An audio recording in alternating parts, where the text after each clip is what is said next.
كل سنة وانتم طيبين. هنعمل عجينة السابليه بطريقة سهلة جدا.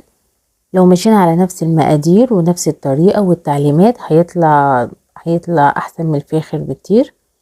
مش بياخد وقت خالص والمكونات سهلة جدا ومبياخدش وقت خالص، يعني ممكن في 10 دقايق بتكون العجينة معانا وتتجهز. لو عجبكم الفيديو ان شاء الله هيعجبكم، متنسوش الاشتراك في القناة واللايك والشير عشان يوصلكم كل فيديوهاتنا ووصفاتنا الجديدة. بسم الله الرحمن الرحيم. هيكون معانا 300 جرام دقيق منخول مرتين، و100 جرام سكر بودرة، و200 جرام زبدة، وبيضة، ومعلقة فانيليا صغيرة. واهم حاجة كل حاجة تبقى بحرارة الغرفة. بعد ما نضرب الزبدة كويس هننزل عليها بالسكر البودرة، واهم حاجة سكر البودرة يكون جاهز من بره مش مضروب في البيت. بعد كده هننزل بالبيضة ومعاها معلقة صغيرة فانيليا، وهنضربهم مع بعض كويس جدا. لما البيضة تدخل كويس جدا وتتجانس مع المكون مع الزبدة والسكر، ننزل بالدقيق حبة حبة، ومعها كده ذرة ملح بسيطة خالص. ونعمل العجينة السابليه مش بتاعت ان احنا نعجن فيها، هي كده بالراحة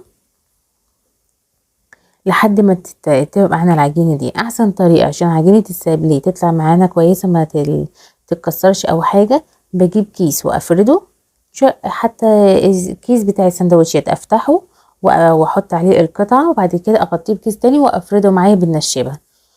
تبقى حوالي مثلا ما تزيدش عن نص سنتي، دي تبقى السمك بتاع العجينة، وافردها كويس جدا. وبأي شكل عندي بقى اشكال اللي هي بتاعت السابليه اشكلها بيها. لو عجبكم الفيديو ما تنسوش الاشتراك بالقناة واللايك والشير عشان يوصلكم كل فيديوهاتنا الجديدة وتدعمونا.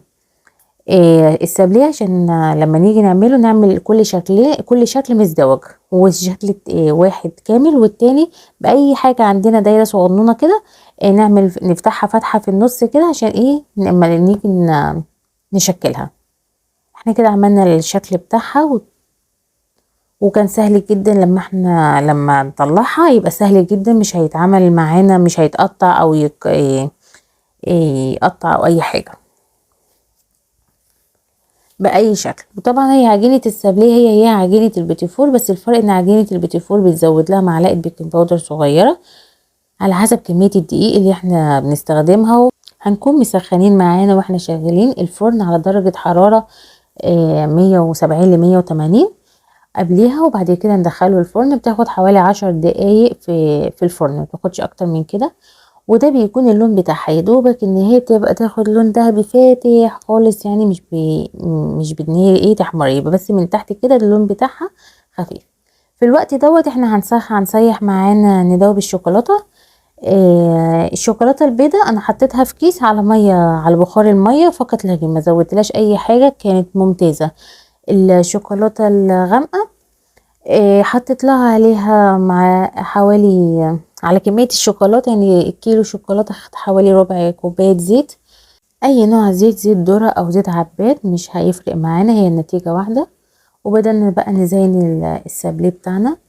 النتيجة كانت مرضية جدا مبهرة، هتعجبكم جدا لو مشينا على نفس التعليمات. اهم حاجة يكون البيض والزبدة بدرجة حرارة الغرفة. والتلزيق بتاعه ممكن تستخدمي شوكولاتة او مربى. لو حابة القوام بتاعه متماسك زي ما هو تستخدمي شوكولاتة، لو حبيتيه طري شوية عشان المربى بتطري شوية البيتيفور او السابليه. لو عجبكم الفيديو ما تنسوش الاشتراك في القناة واللايك والشير. كل سنة وانتم طيبين، ربنا يجعلها ايام سعيدة علينا كلنا يا رب.